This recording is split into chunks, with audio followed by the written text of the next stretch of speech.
Good morning. Good morning. Good morning. Morning. How's everybody doing today?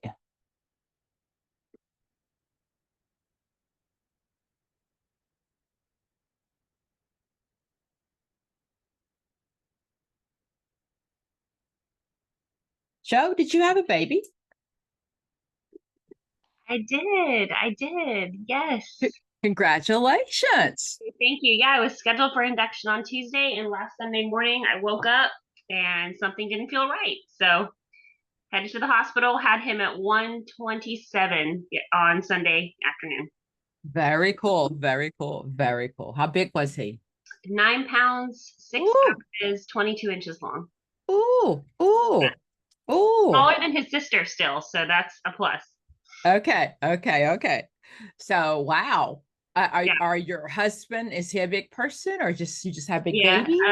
my dad's 6'6", I'm 5'11", my husband is 6'2", so yeah, we make them big, I guess. Big family. So Yeah. So yeah. I'm currently the shortest person in my family. I used to be. I thought I was the tallest with my kids, Hmm. and I used to be 5'10". My doctor says I'm now 5'9". That's not fair, but but yeah, both my daughters are 5'11". Yeah. Both of my grandmothers were 5'10". But Oh my wow. biggest baby was like 8'4". That Okay. was Yeah, my we were biggest. told he baby, and then we got in there, and that didn't happen. So Very nice, very nice. Your first one is a boy, also. no, my first one's a little girl. Yeah. Are we We done? It's too early to ask. It's okay. No, it's fine. We are going to take a very intentional break. And by intentional, I mean we were not intentional this last time. So we're going Okay. to take a very intentional break, and then we'll reevaluate in about a year because he was a Okay. big surprise for us. So we'll see. But she is delighted. She absolutely adores him. Fine motor movements are not her skill quite yet at 15 months. Mm-hmm. So, Mm-hmm. when she goes to kiss him, though she is trying to be gentle, the headbutt is real. So we're working on it, but she adores him. It's very cute. Yeah. Very cool. Very cool. Very cool. Yeah. Thank Lots you of guys for pros to keeping me that. up to date. Yeah. Is lots of pros though. So when they raise them together, they'll always have friends. You don't have to worry about, somebody to play with. So very cool. Very cool. I can't imagine that, but I hear it's great. Yeah. No, I get it. I'm one of four girls, so I love that they're so close in age. Yeah. Yeah. Very cool. Very cool. So how's studying go, the guys, this week? Mine was a little rough, but I did manage it. Managed to do some. Not really sure how. I'm telling you, it being audio helps a lot. I plug those in when I'm up at night feeding, or if I'm, just dealing with him, and it does help. Mhm. Don't know how. I swear I didn't know my name. Did we meet together as a group this week, guys? Kia, yes, we met as a group. What did we Yeah, study? Shatia and I met. Okay.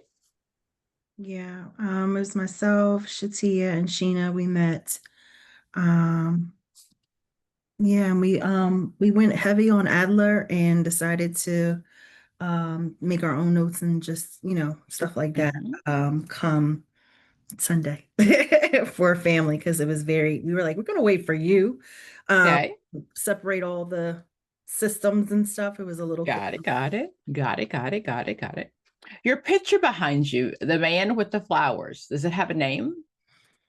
No, I got it off of canvas.com. Okay. Let's check Yeah, that out. I love that. thank you. Thank you very much. Okay. Anybody have questions of things that we've gone over thus far?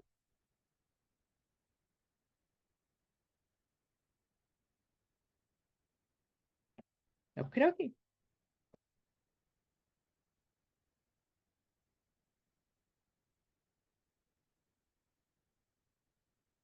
So Doctor, first of all, go ahead. good morning. There's a word that I saw. It was a new word on Pocket Prep, Mm-hmm. and I just wanted to ask you if it was one of those new terms, kind of like the bracketing and broaching. Mm-hmm. Let me see. I saved it for you.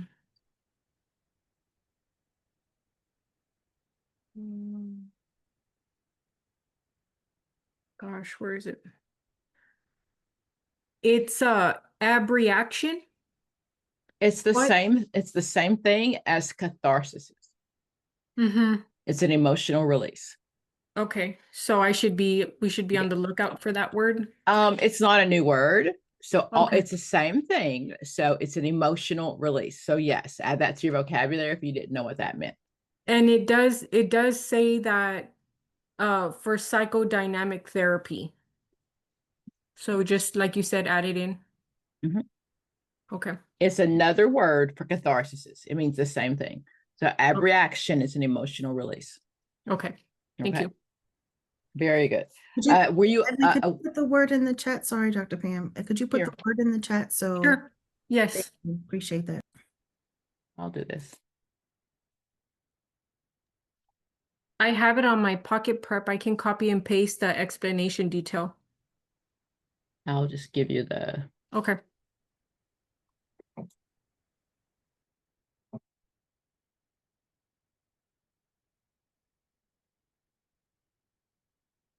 And you were asking something, did I something?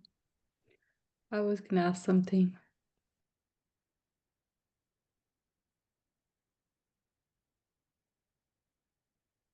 go ahead.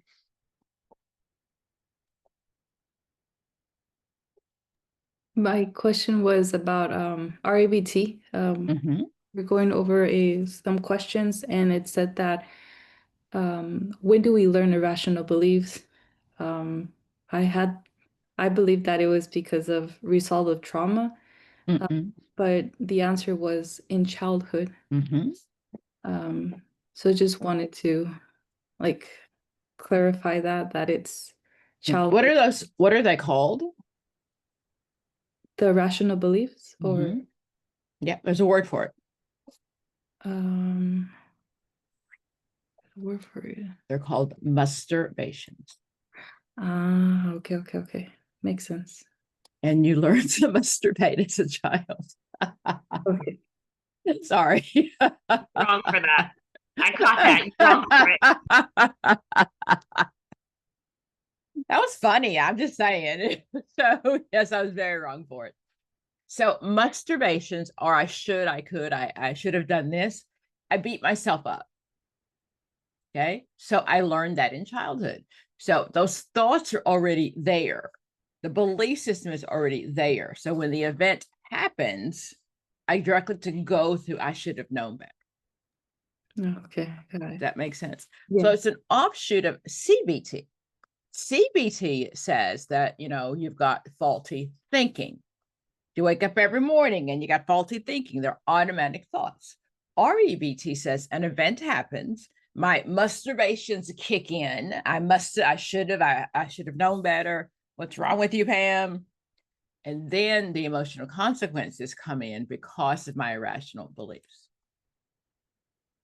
Okay, thank you, Dr. Mhm. I'm glad you clarified that. So it doesn't happen. It's not the event that causes it. It's the event that triggers it. Okay, yeah.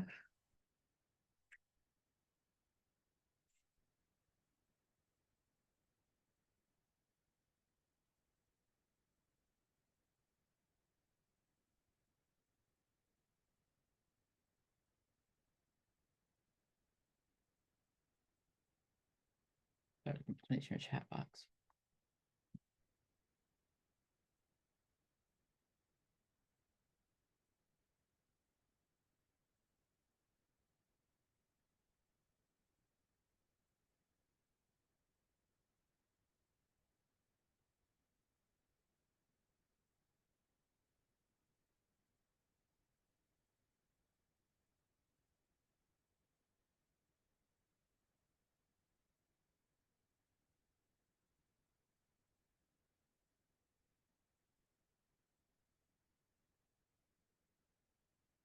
You see those, the oughts, the shouldas, couldas.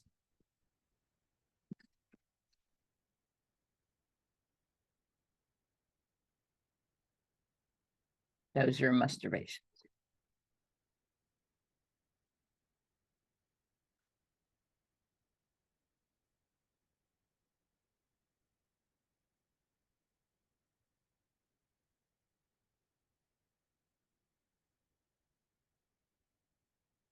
Make sense?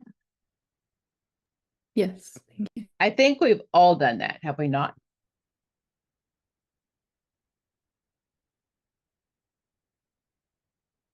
So we all make masturbations. We all like, oh, damn, I should have done this way, or I should have known better. We all do that.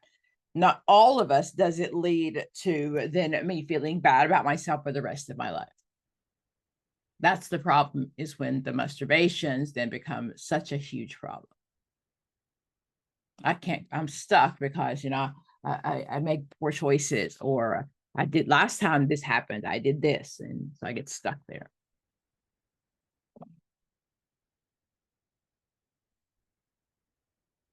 What else?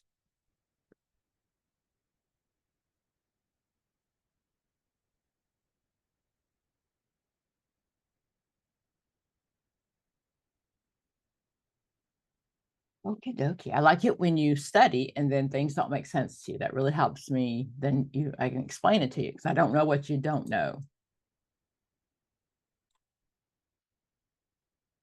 So let's in general just start off with family therapy.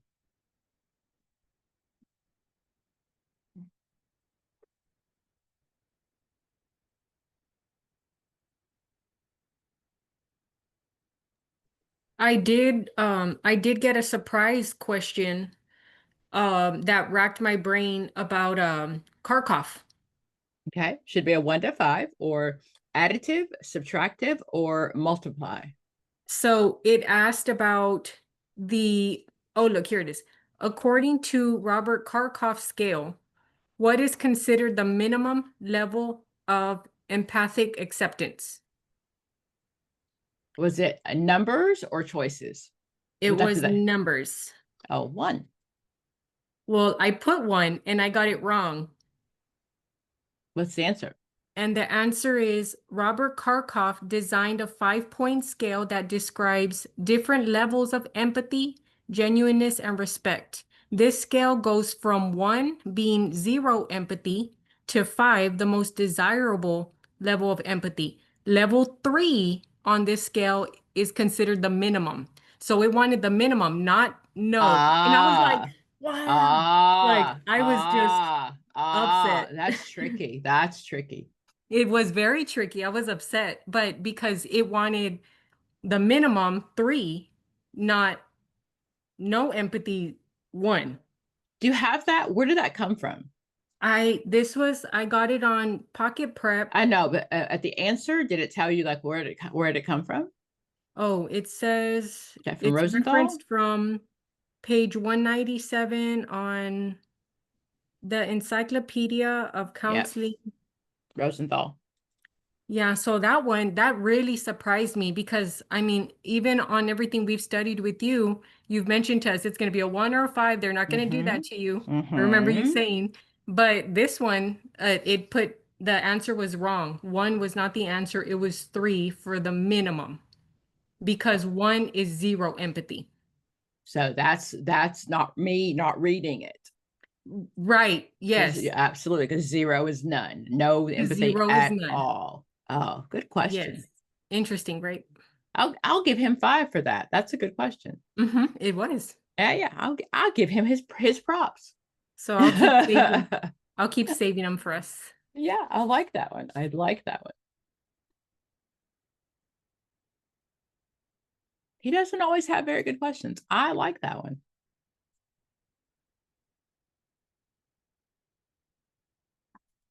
Okay, so 1 second.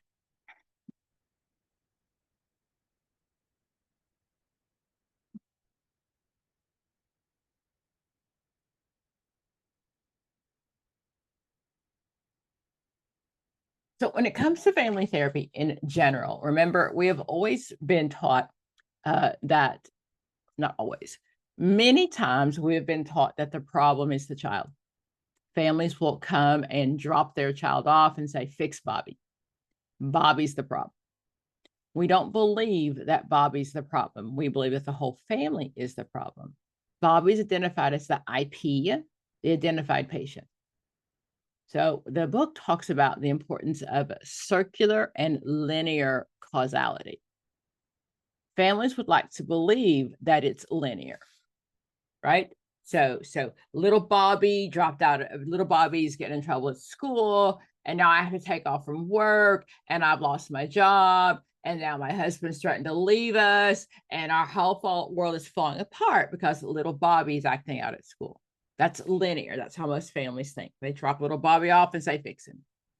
God forbid you call mom back in and say, I think the problem is not just little Bobby. I think maybe it's the whole family. Families don't like that at all. So that's the truth, though. It's circular. We don't know what came first. We don't know why little Bobby is acting out. So it's all this process that goes in a circle. So circular causality is something that we need to know. We'll see later also, both in group and in families, there's a term called circular questioning. Circular questioning tells me about that's when I go around the group setting or go around the family, I'm going to ask everybody in the family the exact same question. Okay, so what do you think about what happened last night? Or what do you think the problem is? Whatever we're talking about, that's circular question. If we go back to our developmental channel, which our developmental chapter, Bronfenbrenner was in there. Bronfenbrenner is our he looks at our eco map. He looks at our ecological system. So that macro system is the biggest picture, the exo, meso, and micro. So if we go back, and I think I might have discussed this earlier with culture, in our chromosome system, that's the whole world, the whole wide world. So remember when COVID hit and it was those nasty Chinese people over there not washing their hands and eating bats? Global warming, things that are out there in the atmosphere that affect everybody, right? So y'all know, I don't know if you've cruised recently, but you know they give you sugar straws now. How dare they take away my plastic straws? They give you sugar straws to bring my own straw. We don't think it'll affect us personally. In the chromosome system, we think it's this stuff out there. It's them, right? When COVID started, we were really, really sure that it was the Chinese people. But what we found is every system affected everything else. So when COVID hit in China, eventually it made its way to America. Imagine that. So then our macro system looked at how it affected America. We can talk about our social norms. I couldn't talk to nobody. Right? I remember when I was working from home at the beach, and we're walking on the beach, and you're 6 feet apart. And I'm used to walking on the beach and talking to people. Somebody walks by, you're like, oh, how you doing? And usually got my dogs. We're having this whole conversation. I couldn't do that anymore. Like, oh my gosh. And the economic system, I hate to say it, but we did great during COVID. Everybody was home and everybody wanted to make a license. We did great, but a lot of businesses never came back. Right? So not only did it affect then the whole world, it affected then the American government, how America ran. It affected our local system, our cities, our towns, right? Key West, one of my friends has a home in Key West, and they couldn't go there. Key West literally locked it. It's an island, and they literally locked the gate. You could not get in. Okay, they had like very few cases too, because they just wouldn't let anybody in. So it really depended on, because areas did everything they could to keep the people safe. So that was your second home, and you thought you were going to go at your second home and ride out COVID, and you couldn't get in. So then my mesosystem changes. My mesosystem or my microsystem really depends on the person. Okay, so meso could be your church, and sometimes it's MES or MEZ. So meso, if your church is considered your family, that would be your micro inside your little personal system. If your church is something that you go to for Christmas and Easter, it's probably meso, MEZO. It's part of your bigger picture. So when things happen in any system, so he talked about in any system, systems, everything affects everything else. Systems theory says that, if something goes wrong here, then the whole system doesn't work. My car is a system, right? So if I don't put gas in my car is not going to run. Everything works together. In Chrono's system, excuse me, what it looked like for me personally is my children had traveled, and we'd already planned. It was my spring break. We'd already planned to meet in Bali. I was going to go to Bali. It's March. I was so excited. I hadn't been. I was going to go to Bali. And so that's when it was first starting. And I said to my principal, I'm going to go to Bali. In case I can't get back, I work online, no big deal, blah, blah, blah. I decided not to go, thank goodness. My kids were stuck there for about 8 months. I know there are worse things in life to be stuck in Bali, but they were stuck. They couldn't leave. And when the vaccine finally came out, they couldn't get the vaccine, because the vaccine in other countries, especially, the poorer countries, they didn't have near enough vaccines. We had Americans here who didn't want it, but other countries didn't have near enough. So only people that got it if you were Bali residents. But you couldn't leave Bali without a shot. So it's kind of like, what do I do? What do I do? Okay. So literally I'm on the phone with I started with my local governor. He didn't call me back. But then I called the American embassy in Bali. Like, my babies are there. They've got to come home. So they made a special arrangement, and it was really bad. They would say flights are leaving, and they really weren't leaving. They'd get to the airport, and then the flight didn't leave. So really, the American embassy escorted them to the plane to get them to America. She's Swiss. So now we get to America, and we're in the middle of COVID, and she's Swiss. So again, we had to make phone calls. They were married, but she wasn't an American citizen yet, to get her into America. So they finally got into America and finally got COVID vaccines. But it was really, okay. And if we talk about then this big old system over there, when I'm thinking about traveling to Bali, I had no idea that it affected me personally. Most of us didn't have any idea that we'd get COVID. Right? We thought it was those people over there. Well, that is Bronwyn Bremer's systems theory. Everything is interrelated. So if we look at that in an eco map, right? The eco map is your ecological system.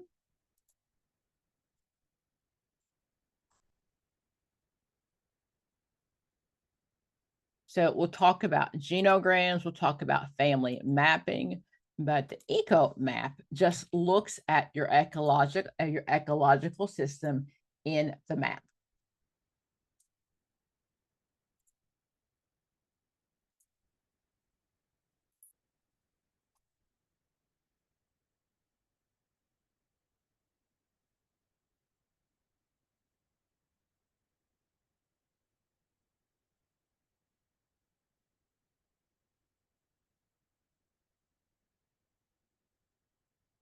Systems theory also, we borrowed from science. You remember when you were a little kid and you took the plants and you gave one water and one Sprite or something, or trying to see which one works better? So part of that is for plants to grow, they need like water and sun and all of those things. They're part of that ecological piece.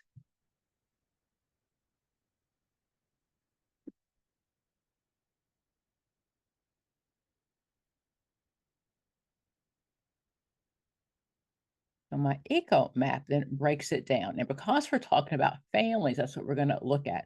You can definitely do one with just a person, but because we're studying families, so let's look at what it looks like in a family.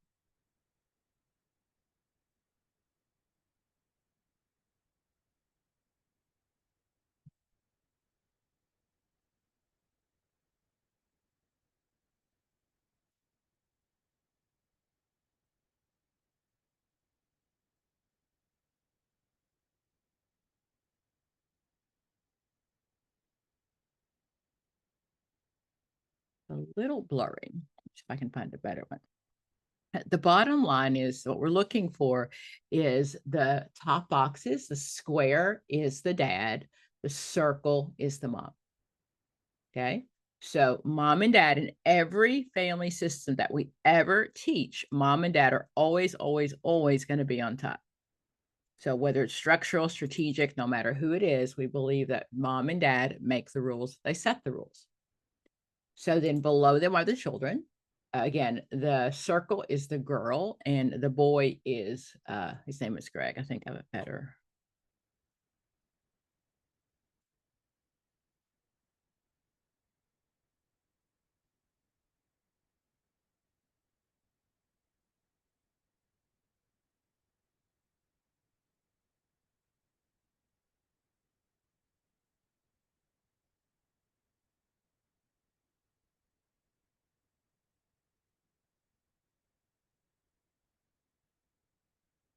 Okay.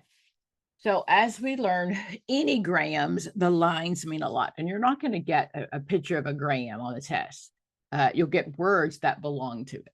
So the eco map, you see the arrows tell me which way the direction is going. It's energy. In family systems theory, it's called the energy, the input, the output. So that is the work shift foreman. So do you see that there's an arrow to the work shift foreman as well as an arrow to Adam, dad? That means that system gives to him, and he also gives back to that system. We see dad's drinking, fishing, poker, all those buddies. So dad gives to that system, and that system gives back to him. Nice straight line. That means it's a good relationship. Church, on the other hand, it's got that jaggedy line, and it's got only one arrow. So church is giving to Adam, giving him lots of stuff, and Adam ain't giving nothing back to church, but it's causing him stress. Preacher up there talking about, you know, you should be at church on Sunday. How dare you be out fishing on Sunday morning? You should be in church. That's definitely causing Adam some stress. Louise is the mom. You see that Louise, she gives to church, she takes from church, but she doesn't give back. Right? So the arrow is only pointing from the church to her. We go back and we keep looking. We see that Michelle, she's the daughter, and she's got, oh, look at that. She's college sports and volleyball. So she gives to college sports and they give back to her. And the college gave her a scholarship, so that gives to her. Okay. Dad also, college sports also gives to dad. So he must be a big sports fan. He's there for his daughter, maybe, but the arrow shows that, you know, it gives to him. He doesn't give anything back, but it gives to him. And of course, we have Greg, who is our child. Greg has the mental health counselor. Okay. Greg has a small group of friends. He's a good student, very tense, nervous. Greg is in the red because the family has decided that Greg is the IP. Okay, so Craig's the one in therapy, not anybody else. Greg's the one who's the problem. And again, we don't believe that Greg is the one who's actually the problem. It's the whole family that's the problem. So eco mapping is what you would do is you would really take that, you know, take your family and sit down and go through the systems with them so they can see the relationships with people. Okay. So now the eco map, let's take it down to another level and look at our family systems theory.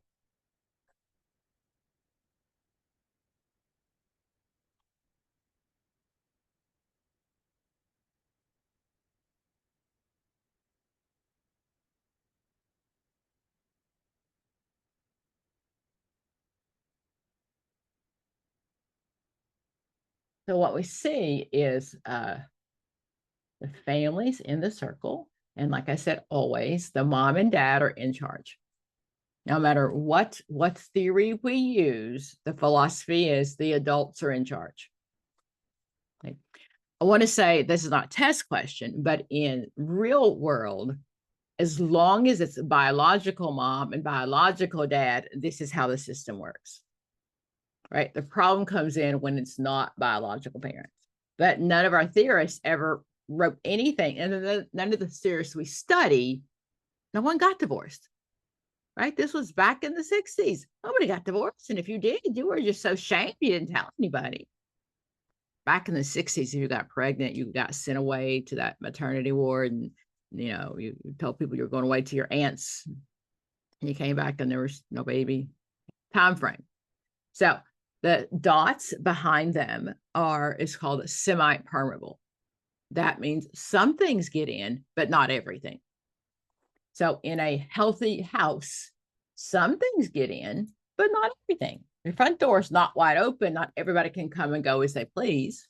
There are some rules, some boundaries about who comes in the house. So you see that at the top of the system, mom and dad are in charge. Mom and dad are also two separate people. So while I'm husband and I'm father, I'm also still husband. I'm wife, but I'm also still mother. So we're two separate systems. And then the parental subsystem is the parents at the top. The children are below, right? Children then he's a son and he's a brother, daughter and a sister. They're self-separate people, but together they're in the sibling of childhood subsystem. So the way that it works is what we saw before is all the input coming in. We saw dad's job, we saw sports, we saw church. All of those things were coming in to support this system. Once it's inside the system, it's called throughput. It helps the system grow, right? Dad's got a job, they've got friends. It's for a healthy family. We can give out to the next system.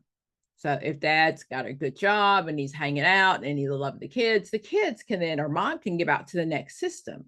So we talk about the daughter being a sports player, so she can give back out to the system because everything is healthy inside the system.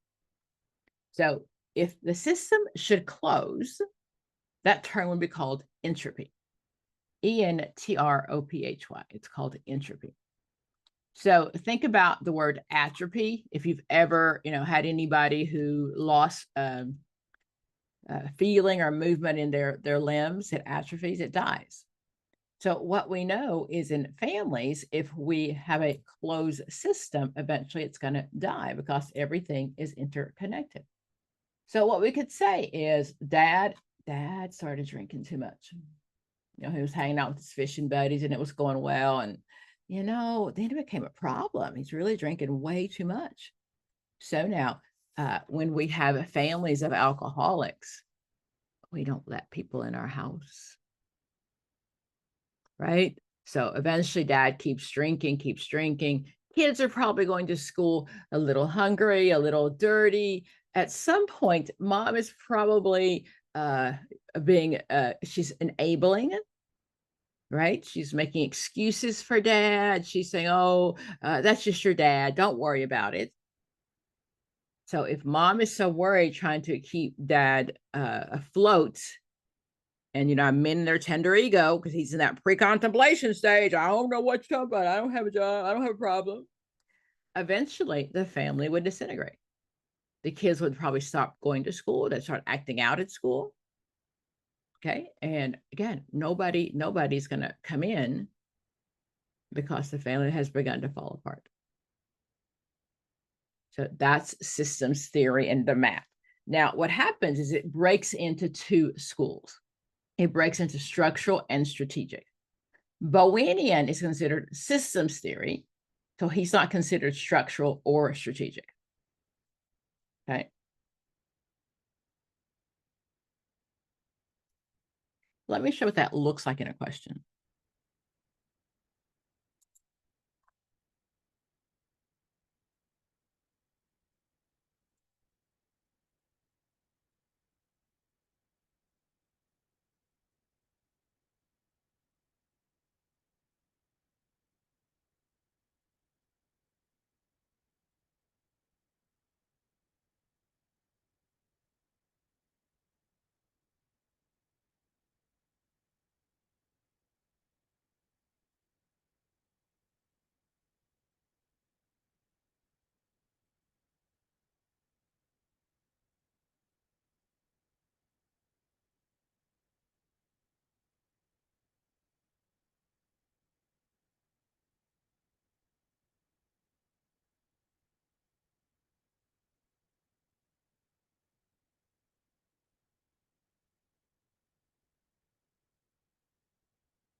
You see Jason?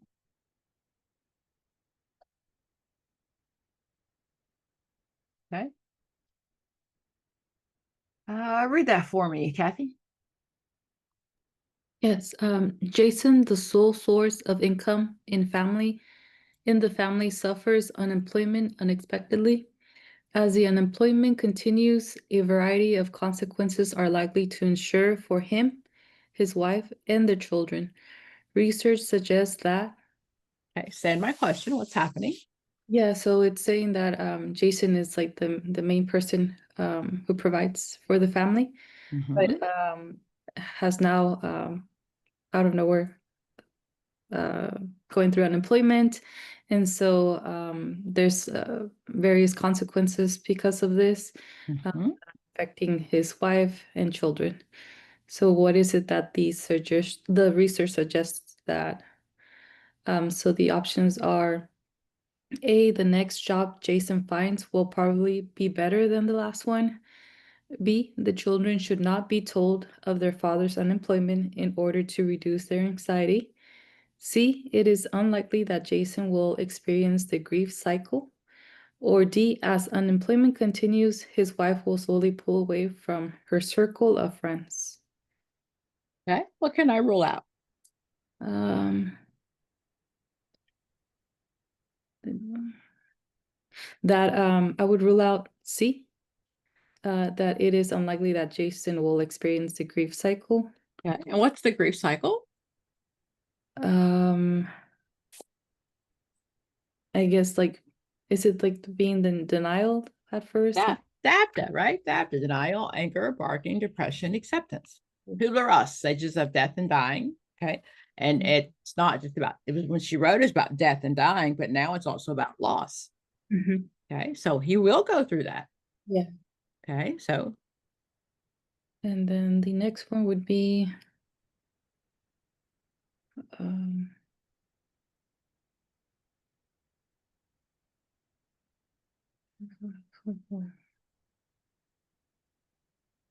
uh, this one's, I guess it would be, I'm not too sure, but I'm thinking that, let's go through each of them. A, okay. the next job Jason finds will be better than the last one. We think that's true. Maybe, maybe not. I don't know if that's true. I'd quit my job right now if I knew the next one would be better. Yeah. Okay, I just say it. No guarantees of that. Mhm. Okay, so A is out and C is out. Okay. Okay, so research suggests that means on average, Mhm. the odds of people finding a better job are that's not going to happen. I'm not saying it doesn't happen, but according to research, that's not what we're looking at. Okay. Okay, so now you're between B and D. Mhm. B says what? That the children should not be told of the unemployment from the father in order to reduce their anxiety. What do we think about that? I think that it's inevitable that the children will not see like the changes in the house. Ding, ding, ding. And according to Piaget, if I'm between the ages of 2 and 7 and I see changes in the house, what do I think?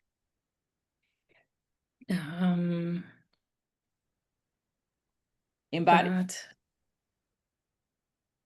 2 to 7, I'm in the It's us if we pre-op. blame ourselves. They What, say again? said the kids blame themselves. Yeah. Absolutely. It's egocentric, right? Of course, it's my fault. Between 2 and 7, there's nobody else in the world but me. It doesn't tell me that, but they're children. So my assumption is that children blame themselves, right? Little kids, if something happens, it's my fault, especially if you don't tell me the truth. Mm. Okay. Dr. Phil used to say, he probably still says it, I don't watch him anymore. Children fill in the blank for their detriment. That if they don't know what they're thinking is much worse than what the actual truth is. Okay. So what's my answer? It would be D, as Right. unemployment continues. His wife will slowly pull away from her circle of friends. And tell me why, based on what we've just learned about family therapy. because they no longer she could no longer give to. Okay. So when families get the closed system, right, they come in closer and just get nastier and sicker. We don't want anybody to know our secrets, right? So she's going to stop hanging out with her friends. She's going to just stay enclosed, because, especially when you have those friends that say, hey, have you thought about getting a job? Things like that I'm stuck in my little circle of my family. So that's what it looks like. That's entropy when the family dies and they all pull in together and it becomes a closed system. Okay. Anybody struggle with that? You all should have.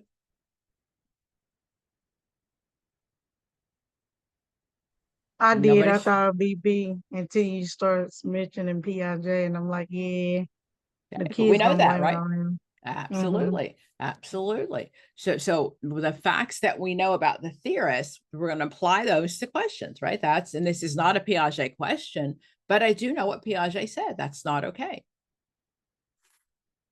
Okay. Anybody else?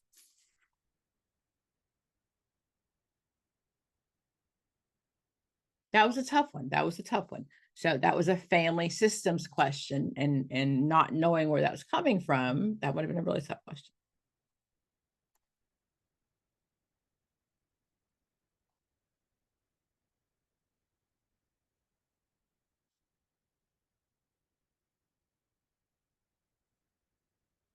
So the book talks about the MR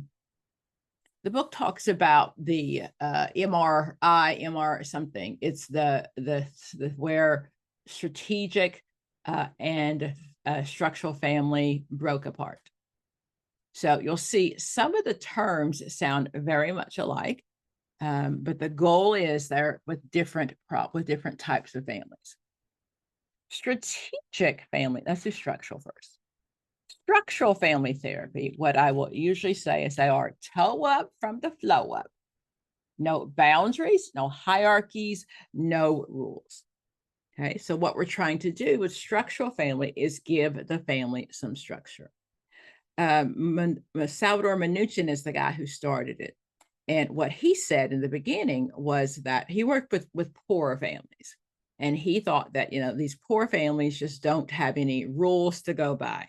So that's where he started. We know now that's not true at all. There's lots of families that have money that still don't have any rules. So the first thing he's going to do is he is going to try to join the family using mimesis.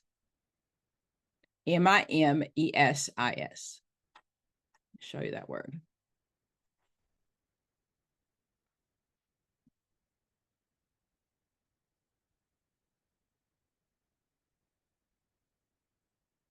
So the goal of families that have no structure, they're many times either disengaged or they are enmeshed. Enmeshed families are where everybody knows everybody's business. Enmeshed families, my favorite enmeshed family that we always talk about is the Duggars. So the 17 kids and counting. And it's not about their religious beliefs. It's just about what healthy families should look like for the test. So when they first started, they were all J Duggars, right? They had J Duggar girl, J Duggar boy. They didn't have any personality, any of their own life. They were just J Duggar girl, J Duggar boy. When the show first came on, they all dressed alike, right? They all wore the long dresses, very, very much. And they didn't have their own space. We had the girls' room and we had the boys' room. The mother and father really believed that it was the older kids' jobs to raise the younger kids. Okay, so I'm 12 and I'm making tater tot casserole for like 17 people. I didn't have these kids. Why do I have to make tater tot casserole? And not saying that children shouldn't be part of a family, but in general, in family systems, mom and dad, you raise the children, you had the children, they're your children. So that is a very enmeshed family when we really can't separate the kids from each other. One of the things that we also know is enmeshed families is that incest happens most often in enmeshed families.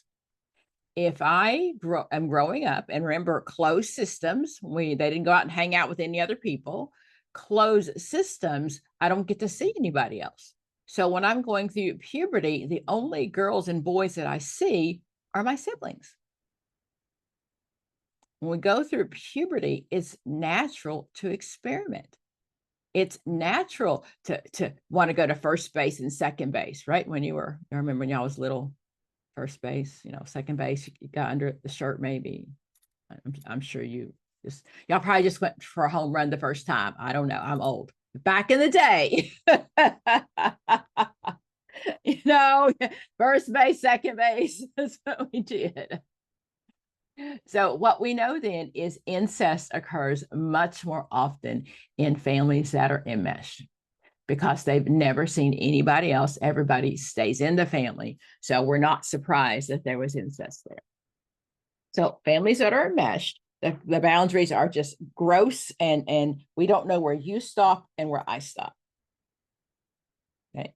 When we get to Bowen causes it fusion, but it's the same thing. So remember, different theorists have different words. So enmeshment is structural. So in order to, structural or disengaged.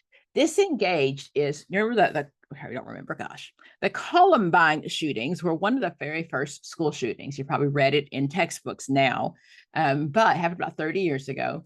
And the kids were in the garage making a bomb, and mom said she didn't know. So disengaged families have no idea what the parents don't know what the kids are doing. Okay. I've been out there taking some Tostina pizza rolls going, hey, what y'all guys doing today? Oh, I made some fresh cookies. What y'all guys doing today? So in disengaged families, again, they happen in very poor and very wealthy families.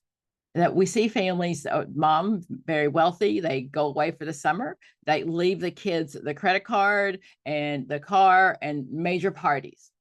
So where I live, we have lots of old money up on the mountain. And almost every summer, there's something major happens, a house fire or something, because parents went on vacation and they left the keys and the credit card to the kid and they've thrown this wild party. So that's disengaged as well. You don't know what your kids are doing. So in order to help those families that are tore up from the floor up, okay, so boundaries can be permeable or diffused. When I think of diffuse, think about the diffuser. It puts out smell of a diffuser, and can you see the smell though? So diffuse means I can't see the boundaries. Okay. If boundaries are too diffuse, that leads to enmeshment, and then rigid boundaries lead to disengagement. So those are verbs that belong to Mnuchin. But in order to join this closed family, the first thing he had to do was he wanted to join them, and he joined them by mimesis. Mnuchin joins the family as an active member. He may mimic some of the aspects of the family manners, their style, and encourages enactment of a dysfunctional interactions. Through reframing, he labels what occurs in a more positive or constructive perspective. So because the families are often, again, closed families, it's hard for a therapist to get in. And especially if they just brought little Greg off and dropped little Greg off and said, little Greg's the problem. And now I'm trying to work with the whole family. So literally, he would mimic you to not make fun of you. Tony Robinson uses that. He says that when you're trying to get people to like you or an interview, you mimic their body language. So if they lean in, you lean in, right? If they're sitting at the desk like this, you do the same thing, because unconsciously, we like people that are like us. So mimesis is not making fun of them, but slowly recreating their own behavior. So I can get in, I can join the family. Okay, I can't move anything until I join the family. So now, once I've joined the family, he encourages enactments. Enactments are literally reenact in my office what happened at home. Do y'all remember, like, John Walsh, and he would have people come and reenact these crimes. This is just a reenactment. He would hire actors to come in and when they're looking, it was Crime Show or Crime Stoppers. I know, I'm old. Anyway, so reenact what happened. So he can see what happens, and then he wants to reframe. Reframing belongs to structural, relabeling belongs to strategic. They both mean interpretation, helping the family look at it through different eyes. So the first thing I'm going to do is when I joined the family, and literally when I said they tow it from the floor up, there are no rules, no boundaries. So the job is to come up with family rules. And families love that, right? Exactly. So homeostasis is norm. Homeostasis is our routine. The client I just had earlier today, we were talking about, I said, how was your week? It's routine. She gets at the same time every day. She drops her baby off at daycare at the same time. Most of us do our routine. It's homeostasis, right? We like our routine, even though sometimes it's not so healthy. If we eat fast food for breakfast and for lunch every day, you can, see me at McDonald's drive-through. That's my homeostasis. Is it healthy though? Just saying, okay? Having a Starbucks every day filled with tons and tons of calories and the cream and the sugar, your doctor would probably say that's an unhealthy routine. So that's the problem, is our families like their routine. As crazy as it may be, they like it. Okay. We liked our routine. When COVID hit and we had to stay home, woo, we did not like that at all. Who's going to raise these kids? What do you mean you're going to teach them? What? And we had to go back to work. We definitely hated that because we'd gotten used to our homeostasis of being at home. So all of us like our homeostasis. However, the problems that the families that we work with, theirs is very, very unhealthy. So let's say, I usually talk about, dad comes home from work. And a lot of I'm from South Florida, so I don't know if it's true now, but working in South Florida, the Miami area, what we see very often is dad, Hispanic or Islander, he's the man of the house, right? He's macho man of the house. Mom didn't work. He would get off Friday. He'd cash his check. He'd go, drinking, partying, hanging out. And then by Tuesday or Wednesday, there's no money left. Families got used to it. That's homeostasis. So that's not healthy. So our goal is then to come up with family rules. So in order to set a firm foundation, these are the rules, right? Dad will come home. Dad will give mom half of his paycheck, or dad can keep whatever he needs. So the food, the money lasts through Friday. It can be about mom and dad cleaning the house, or kids cleaning the house, right? We will make sure that the beds are made. We'll make sure there's not food everywhere. There's a difference between people who are hoarders, right? Because that's really we think of a biochemical imbalance. That's an OCD, but people who are just not clean. And a lot of our families just aren't clean. So setting up routines that are normal. I probably told you the story if you watched one of my videos. One of the families that I had, the mother, she did not like this mother at all. And she was the bus driver, and she would get off from work and leave her kids in daycare until about 6. She had 4 kids, and 4 boys under the age of 8. She was a bus driver. So she'd get off about 2:33. She would go and she would have like Red Lobster or something else, and the kids would have hot dogs.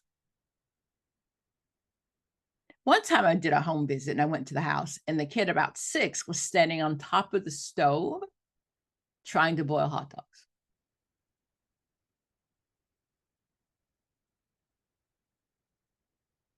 I don't know about you, but I mean, I might teach my kid to use the microwave without any water, right? We can pop that little hot dog in there for 30 seconds. They're already pre-cooked. Fine. Anyway, he ain't gonna die. But on top of the stove with boiling water. They only had one TV, and mom would watch whatever she wanted to watch. And I don't know, BET is probably not something little kids should watch. Just saying. So one of the things is I got this case because there's an IP. One of the 6-year-old bought a gun to school. He found his mom's gun. He brought it to school. And I found it at the end of the day, and it was in a clear backpack. He had never brandished it. He had not done anything with it. That doesn't make it okay, but he brought mom's gun to school. So that's how I got this case, because there's an IP. Identified patient, sweet little Johnny, all of a sudden just brings a gun to school. And mom's reaction was to yell at him for being in her stuff. I don't know, Mom. If I had 4 boys, shouldn't it be locked? I don't know. Just some family rules. Family rules. Okay. I'm a gun owner, and my gun sits right on the edge of my nightstand. I live by myself. Okay, so there's no need to lock it. I don't think my dogs have opposable thumbs. I'm pretty sure that and the safety's on. So even if it fell off the dresser, it wouldn't do anything. But that's the case. So when I sat with them and set up the family rules, the first rule was, if you don't live here, you can't eat our food. It's a strange rule. So mom apparently got lots of food stamps for all the boys, and whatever mom's boyfriend of the week was, came over and ate their food. That family needs structure. Dr. Pam, I'm not gonna lie, when I watched your video when you said that, I said, huh, that sounds like my family. They need structure then.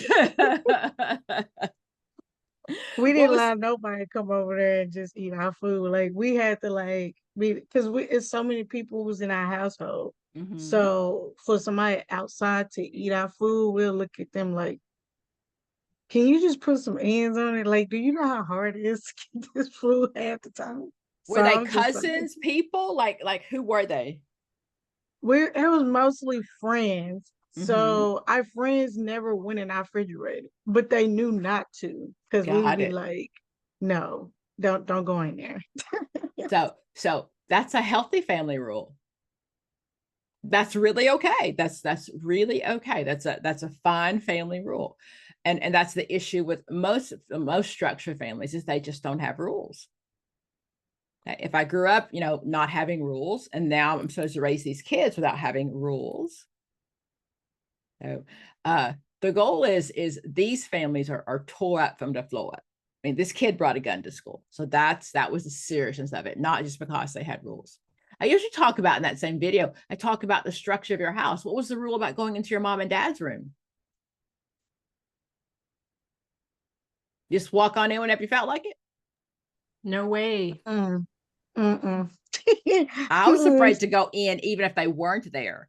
And Lord knows we didn't have cameras, but I just knew that they would know somehow that I was in there. So I didn't even go in there when they were not home.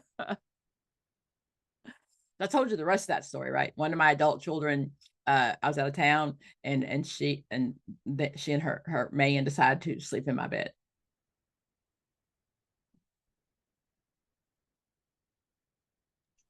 But Mom, we didn't have sex. I don't care. You were in my bed. And she's like, how do you know?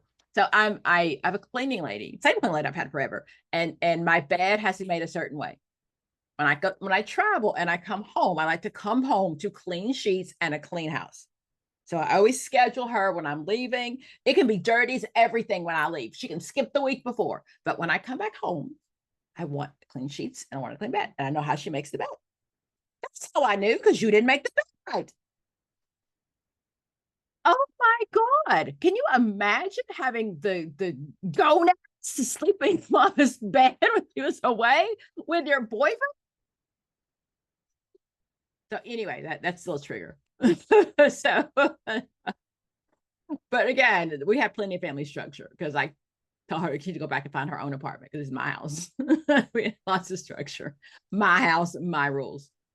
Can I ask what, and you may not be able to tell, and that's okay, but what did you recommend with that family, aside from obviously therapy and creating those family rules? Like, so that family was, that was, and I've said in the video, there's a really hard family for me because I didn't like mom. mm-hmm. I did not like her. And we know that my countertransference, that's my stuff in the way. She was just so, in that same vein, I told you her kids stole money from the grandmother, and the kid got out of the car, and when he got out of the car, so I'm waiting for them to get home. So I'm sitting outside, they have a van. There's one that's barely walking. I think he's like 18 months. Mom gets out of the van, goes in the house. They live with a high flight of stairs. The I guess 5-year-old, not my client, the younger one, he got the van, he was holding his shirt like this. And I'm like, what's that? So I go to the house, and there's like tons and tons and tons of change. And there's slats in the floor, and all this change is running down on the ground. And about 5 minutes later, grandma calls and says, your son broke into my piggy bank and stole all my money. Mom, how did you not notice? I noticed. You picked up your kids and you didn't notice? So that really, mom needed some mental health issues. Mom had schizophrenia. So we did set up family rules. We got mom on medication. And I stayed with the family for quite a long time, just teaching her how to be a mom. She was very selfish, but she could learn enough to understand that she had to follow the rules to keep her kids. I don't know that I would ever change her personality, but even the men that she dated, and again, I saw them about almost 2 years, and men came and went. The men that she dated would say, no, she doesn't take care of her kids. Now, if we go back, we can go back and we can talk about Margaret Mailer, right? That she never bonded with anybody when she was a kid because her mother had schizophrenia. So then how would she know that the world is a safe place? And she fell for every man that said, I love you, because these kids, the two older had 2 dads in high school, and the second 2 had different dads. I'm sorry, the 2 older had the same dad. So the bottom line was we just kept going over structure and rules and structure and rules. And with most families, we think they just don't know. That's our assumption, right? Is we teach them, they just don't know. This is what needs to happen. The DFACS says, Foreign Children Family Services says the children have to do this, they have to do that. So I don't know that they are not serial killers to this day. I don't remember their names, but definitely that was a really, really tough family to work with. On that video, I'll tell you that same story. One year they were going to visit their grandfather. We're going to visit our grandfather for Christmas. And I'm like, oh, really? Good. I come back and I'm like, did he give you gifts? Did he give you presents? What was it like? Tell me about it. And the older boy goes, he's in prison. And it never dawned on me that they went to visit grandfather, they were going to visit him in prison.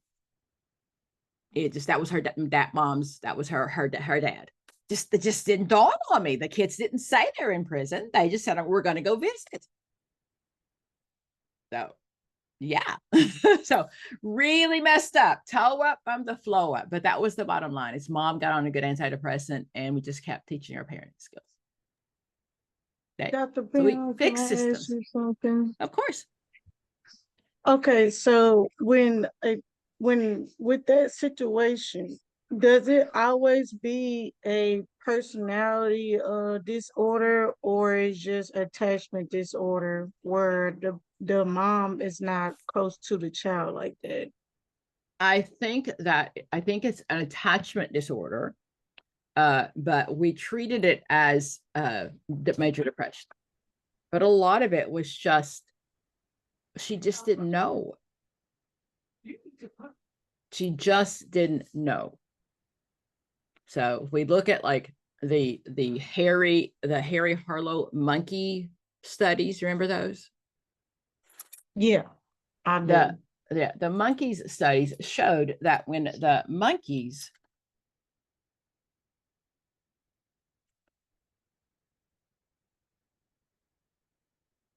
when the monkeys were taken away very young from their mother.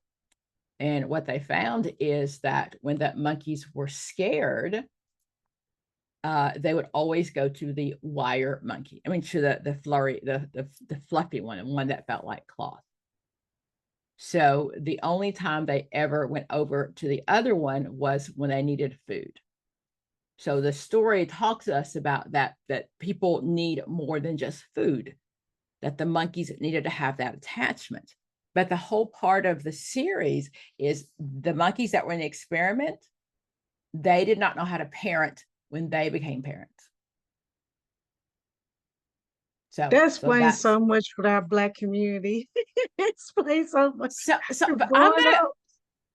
But I'm gonna differ. You're younger, but I'm gonna say a lot of what happened and what he said was because mom and dad were at the Maslow's bottom level. They were worrying about food and clothing. They weren't worried about attachment, because you can't do that when you're worried about food and clothing. So that's my theory is that's, you know, especially as generations, we can now change and we can talk about the genogram, but definitely our parents parented the way that their parents parented, and they parent the way their parent parented. Where does spanking come from? It comes from slavery, right? That's the genogram. That's what our grandparents did. That's what happened to them. And that's something we just keep passing down and down and down. So there's no reason to put your hands on a child in this world. None whatsoever. There's no other place in the world you can put your hands on somebody and get away with it. Let me go smack somebody at the Walmart. What's happened? Probably have me arrested, right? After she smacks me back. I've seen it. So there's no reason for it. No reason to put your hands on anybody. And so many things, and not just African American families. I just happen to know African American families. But in so many families, we pass things down and down and down. Okay, so let's go there. So that's the genogram and Bowen. Okay, so structure, joining, mimesis, right? Setting the rules, setting up structure, changing the family's structure, reframing the whole family, helping them see the world. This is what healthy families look like. If I've never seen a healthy family, I don't know what it looks like. Okay. So the genogram, then on the other hand, go back to my book. The genogram is doing those things over and over and over and over. So genogram, remember your mean teacher made you go home and ask all your family business? You had to do one in grad school or undergrad. Yes, so remember the genogram? Right. Okay. So the genogram, the goal of the genogram is to look at things that we pass down. We use it also in like science. So we look at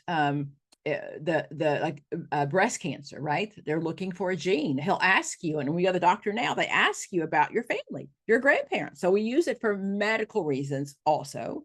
But in general, what your teacher was looking for, and what we do with clients, is looking at patterns that are passed down and passed down and passed down. And so many of us, that's exactly what we do. For the 4th of July holiday, for the Christmas holidays, for Thanksgiving, most of us do exactly what our parents did. Okay. And he said, if we're going to do that, at least know why we do it. So again, his terminology, he said, the Bowen emphasized the family as an emotional unit, the form of dysfunctional behavior in a family member. So he said that Bowen believed that family history, including more than one generation of family, was central to therapy.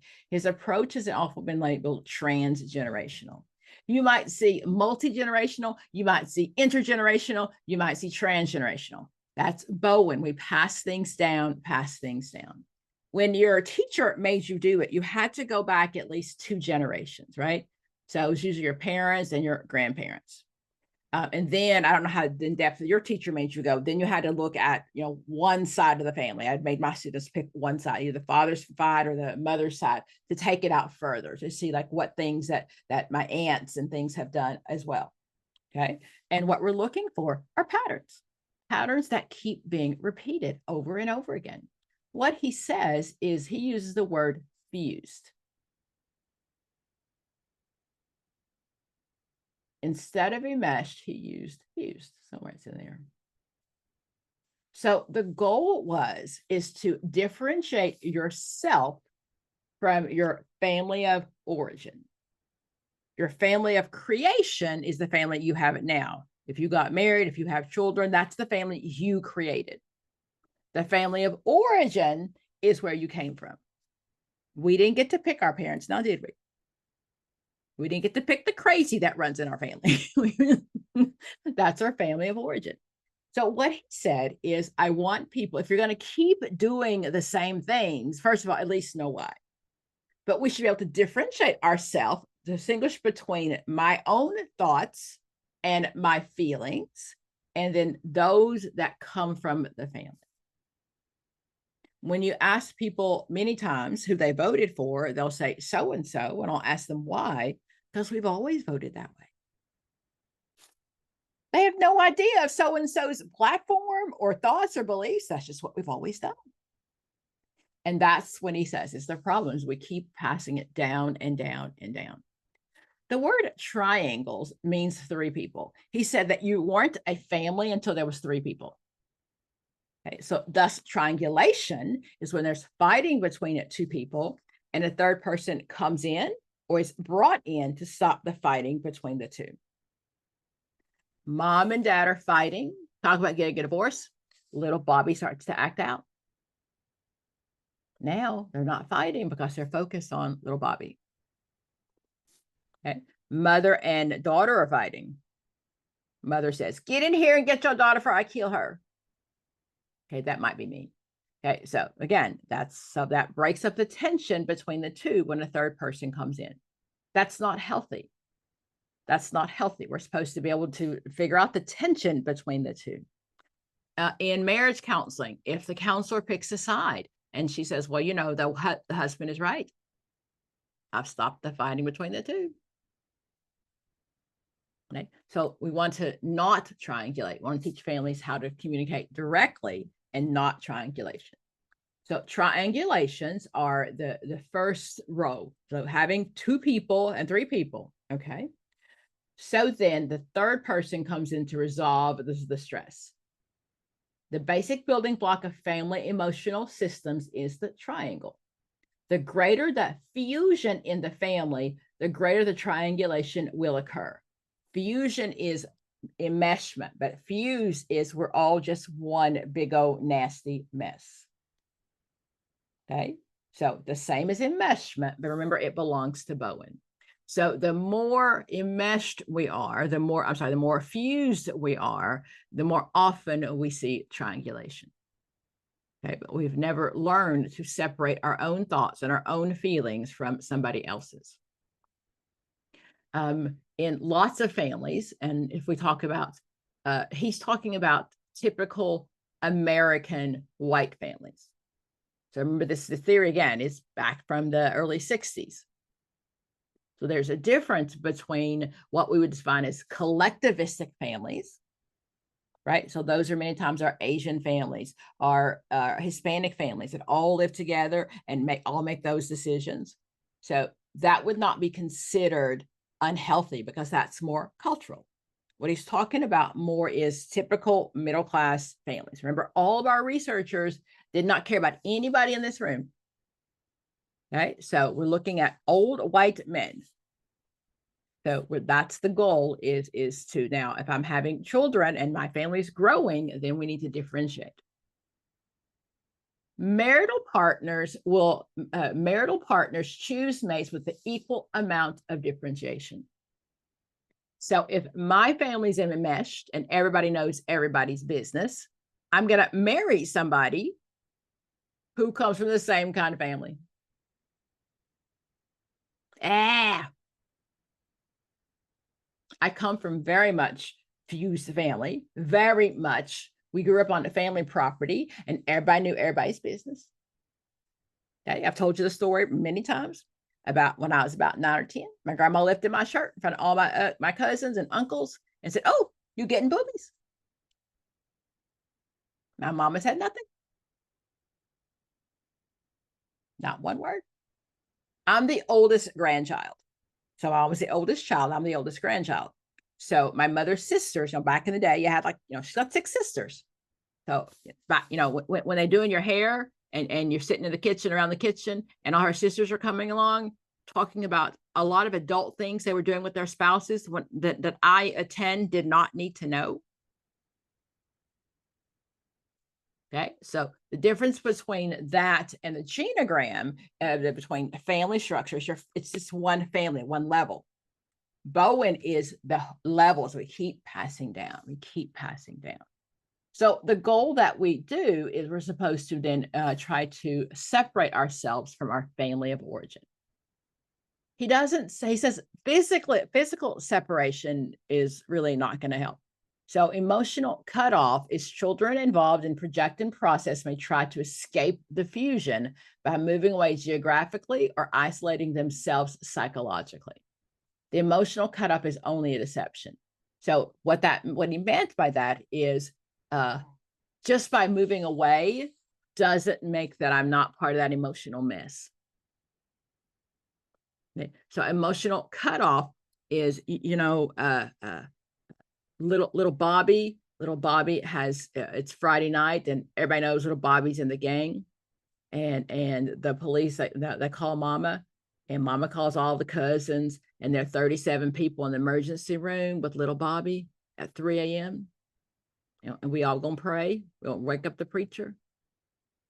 Somebody's gonna say, little Bobby's a thug. That's emotional cutoff. Okay. That's like, I'm done with this stuff and this mess, and I'm done. I cannot take it anymore. So it's a choice to I'm not doing that anymore. I'm not doing that anymore. So that's what I have done. It was easier because my mom died. But I also knew there's so many things that I did not want my children exposed to. I just did not. I did not. So it was a lot easier for my mother's family, and that's where we were mostly enmeshed, me and my mother's family. But then I married someone whose family was just as enmeshed as mine. And when she talked about my children, that's when we're done. So I don't care that you've always done it that way. You spank my child and we're on. Don't you dare put a hand on my child. Don't you dare put a hand on my child. Okay. And if that's how you raise your kids, that's fine. And my kids, she looked at me and told me my kids were going to be heathens because I didn't spank them. Don't be mistaken. I punish them. I'm the judge, jury, and executioner if necessary. But there are very different ways in having to put your hands on somebody. So I chose emotional cutoff. One of my children went to my family home, and my aunt said to her, she left at 18 and never came back. That's pretty much what happened. I just didn't. And even when I go back for funerals or weddings or things, it still feels so yucky gross. Yucky gross. In degenerate families, we keep secrets. Right? We keep, Papa molested everybody. We won't say nothing. We don't tell no, we keep secrets, and we keep secrets for generations. And Papa molested the first and blessed Mama, and Mama turns around and drops her child off with Papa again. Or now, right? The uncles have learned it's okay, and Mama drops her kids off with the uncles. What? And that's my own personal thought of growing up in a very enmeshed family, and not loved, very loved, but no boundaries, no rules, no, everything was okay. Big Mama was in charge. My grandmother was in charge, and what she said goes. So that is the emotional cutoff, what that looks like. Okay. Let's see here. Multi-generational transmission. poorly differentiated child will the poorly differentiated child with poorly differentiated parent will also then marry someone. I did that already. One of the things that you'll see here also is family projection process. Projection, remember, are things about myself that I don't like. Okay. So then family projection is when families project things about about themselves onto future generations. I never got married and I got 6 baby daddies. What's wrong with that? Why you gotta go to college? I didn't go to college and I turned out just fine. And those are the messages that we continue to pass down through families. Okay, so that's Bowen's theory. Bowen is triangulation. Bowen is fusion. Bowen is learning to separate yourself from your family.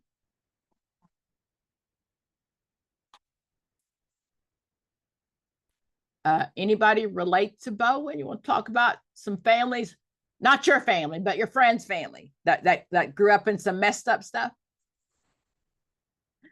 You learned this in school, right? Did the light not go on when you did the genogram? Like, oh, ooh, ooh. When you put it down on paper, Not gonna lie, when you put it on paper, you start to look like, what the? Oh my goodness. Exactly. And with my students, they don't have to tell they have to presentation on the family. And it's more about learning the lines and things that are passed down. But you don't have to, in the class presentation, share the details. You don't. You have to write a paper and tell me about it. So I'm making sure that the lines are matching up, that you did it right. But every time we do it, people cry. Every single time. Found out stuff like my mama was really my sister. That's not uncommon, right? Because mom gets married, gets pregnant young, and the grandma raises it. So that's a pretty common one. Yeah, finding out your daddy had another family, things like that. Has anyone ever done them with clients? They're really cool, especially when I did some drug and alcohol counseling, to understand why many times people behave the way that they behave, and to understand that, Papa was a moonshiner, right? And grandma, she had her little cup with her. So, and as a kid, you might not have realized that. That was normal to you. And then as you do the genogram and you're looking at, oh, well, wait, mom also had a problem with alcohol. And now it makes more sense of why I'm a drug user. So it really looks at some of those patterns that get passed down. And we can talk about whether it's genetic or whether it is learned. And that's always going to be the case, whether it's, what's the term, nature or nurture. But putting it down on paper is really very emotional for most people. Okay. So that is Bowen genogram. He's always on the test. He's one of the famous ones, and the terminology of knowing who belongs to what. Okay. Anybody questions about Bowen? Something you saw on the test before, something you've seen in study guides, something you want to talk about?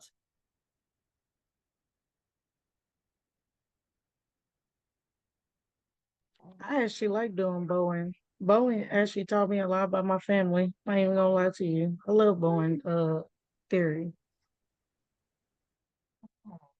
It makes sense of why we do what we do. Had my mother not died, I would have probably never. Oh, look. Hello. Sorry, she's texting me this morning, so she was banging on my door screaming, "Mama." Does the baby the baby look like her as well? Yes, he does a little bit. When she was born. Look. See? You see Lena? Say hello. Can you say hi? Beautiful. Ah, you're so beautiful. Oh, look at you. Oh. Yes, he does. He looks a lot like she's waving at Daddy now. They look very similar. From their newborn pictures, we were actually looking at them. Well, hoping his hair will curl up like hers. So, is that black? Yes. So learn how to do hair. It's been, so she's 15 months and it's been a huge learning curve. Fortunately, I have a lot of friends around me that have come over and been like, look, here's what we got to do. Yes. The hardest thing has been the texture. Her hair is somewhere texture between his and mine. So finding products that are not too greasy for her hair, but still have the moisture, that's been the hardest thing. So I think that, I think it's much, much better. My sister-in-law, my son's has a daughter that's biracial, and she's 25 now. And when I would come to help her do her hair, there really just weren't a lot of choices. But now you see that there's tons of choices of whatever texture hair that you have. So but there's a lot of choices, but overwhelming for me, because I'm like, what do I do? What do I do? That's why I called his best friend's wife, and I was like, Shannon, help me. She was like, oh, I got you. Because my husband has waves. So his hair is short.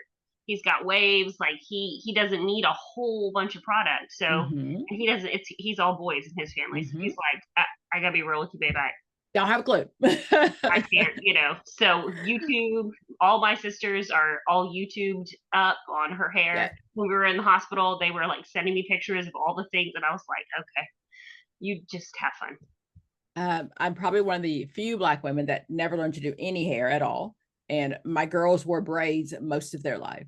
Okay. I went to the hairdresser as long as about 4 or 5, like that, just I don't know what to do.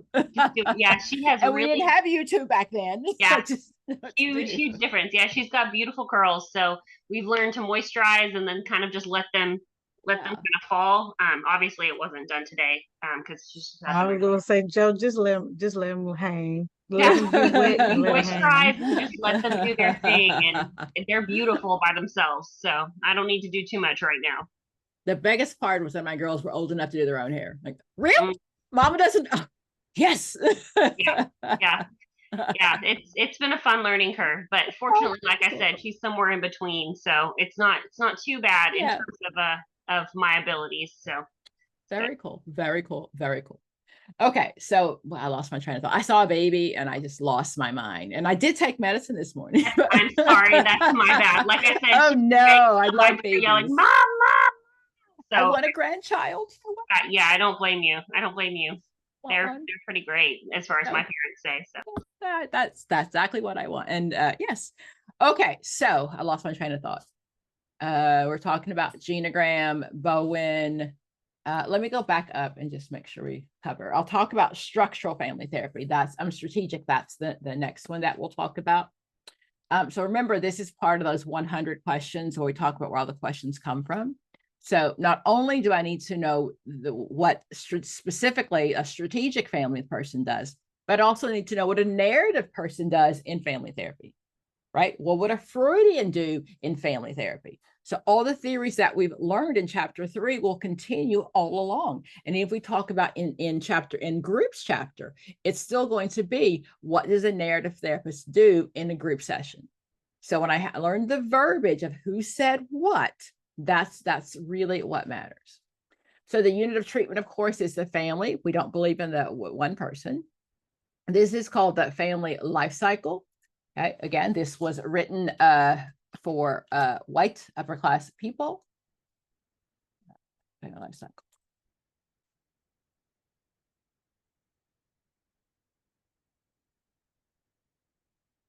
So we're only studying for the test. So what the theory says is you go away to school, right? You leave home, you go away to school, you get married, then you have the baby, and then you raise the children. You'll see the term launching the children. You launch them. Launching them is, I heard, getting them off your dime.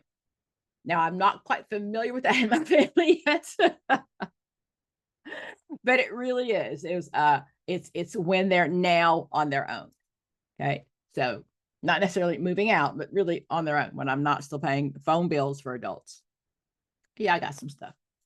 So families in later life. So then I grow up, I get older, I'm going to die. The family cycle starts all over again. Okay, so family life cycle. And you might see a question about what happens if there's a crisis in the family life cycle. If dad dies with a family with young children, not only do I have to handle the crisis right now, but then as they grow up, right? The kids still have to go to college. There's no one to walk her down the aisle. All of those things means that that's a whole change in the entire family. So that's a family crisis in a family life cycle.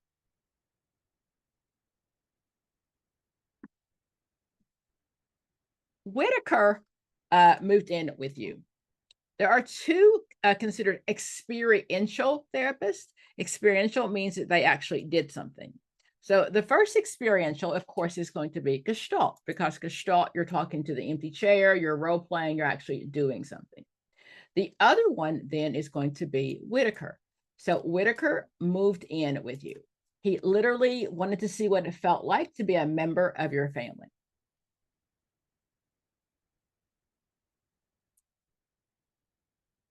He didn't say anything when he was at the house. He literally wanted to see what it felt like. And once he did that, then you'd come back to the office and he would talk more about what it felt like to be a member of your family. So when I see experiential, doing something, not existential, experiential, I know that's who they're talking about.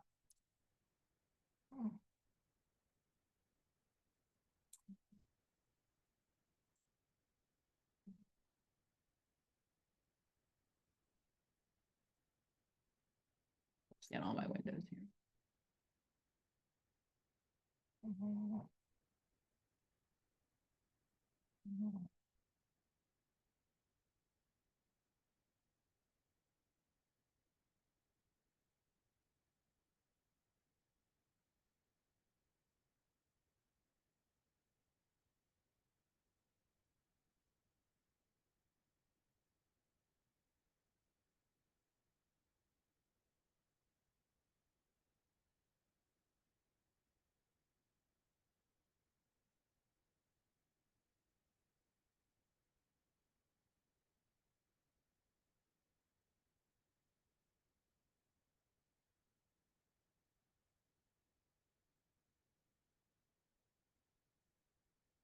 Okay.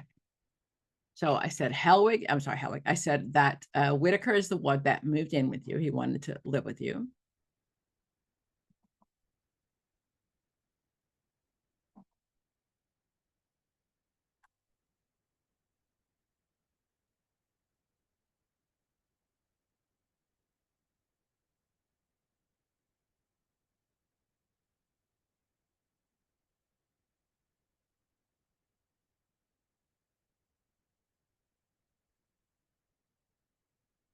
The other one that has a lot of verbiage is going to be then strategic family therapy. Strategic family therapy is Jay Haley or Chloe Mendez. What they really talked about was the importance of how families talk to each other. I don't usually teach Ackerman or Framo. They're psychodynamic, they're Freudians. I don't usually teach those, and I don't have people coming back and telling me those were lots on the test. So that may be on the test, but make sure if that's the right answer, you should know everybody else. Okay, just not big people. We try to teach to where most of the points come from. Like again, I said Whitaker lived with you. Okay, so the difference between living with you and coming to visit you are two totally different things. So if I come to live with you, if I visit you the first couple of days, right? You're on your P's and Q's. You're so kind to me. If I live with you, I become part of the framework. Okay, so usually what I ask, now remember this, when I talk about when it comes to what's the rule about bath towels in your house? Do you use it once? Do you use it twice? Is it once and we're done with it? What's the rule about bath towels? Edna, what's the rule in your house about bath towels? How often do I have to use it? Do I use it once? What do we do? Usually it's the night and the morning, and then when you're done, like you have to put it out to dry, like spread it out. So don't just leave it on the floor. Don't bundle it up. Let it dry the right way. And then when you're done, you take it to the washroom to the hamper and put it in the basket. That's I got to shower at night and in the morning. well, you use it twice. I'm So just giving if you a you're hard gonna time. shower at night, then the one like you're gonna use it 2 times, and then after Got it. twice, you But physically I have to hang it up. yes, because Got then it. they stink. Got Nobody it. wants a towel that smells like a dog. Got it. Got it. Got it. Okay. So I've got it twice before I can it's washed. Yes. Okay. Okay. So what about you, Kia? What's the rule about a bath towel? I'm not a twice, I'm a 3-timeser, and then it goes into the Sunday you get a new one, Wednesday you exchange it out, basically. But you still got Okay. it up so it can dry out and not smell. How many people are in your house? 3. 3. Kids? Yes. I'm sorry. Yes. Okay. So do people have different colored washcloths and towels? There was your set that you know is yours. Different towels go with different bathrooms. Does everybody have their own bathroom? Yes. So okay, so in this oh, there's another baby. Sorry. So the blue towels belong to so and so, and mom does laundry on Friday for the towels. No, I actually drop my laundry off. I don't do laundry. I got no problem with that, girl. I drop myself off. Somebody else can do it. I got no problem with that. Very good. Okay. And at my house, I think I've told y'all already, I live in an RV. So there's only one bathroom. And so now it's all the same colors. When we lived in the house, well, it was different colored, each bathroom, but now we all live in one. And then the washer, it's a washer and dryer in one for RVs. But that thing takes forever to do a full cycle. But it will be a washer and then it steams them. So I have to do a load a day. So as soon as I get up at 5, that's one of the first things I do is I got to put in one load every day. Are you in a place that you cannot hang them out to dry? Yeah, we can have them out, but then the dog goes and has a field day, they're getting them, and there'll be towels. There's always everything everywhere, so we can. Okay. And as soon as she sees us reverse out, like for the day, she's on free for all. Got it. Sheena, what about you? What's the rule?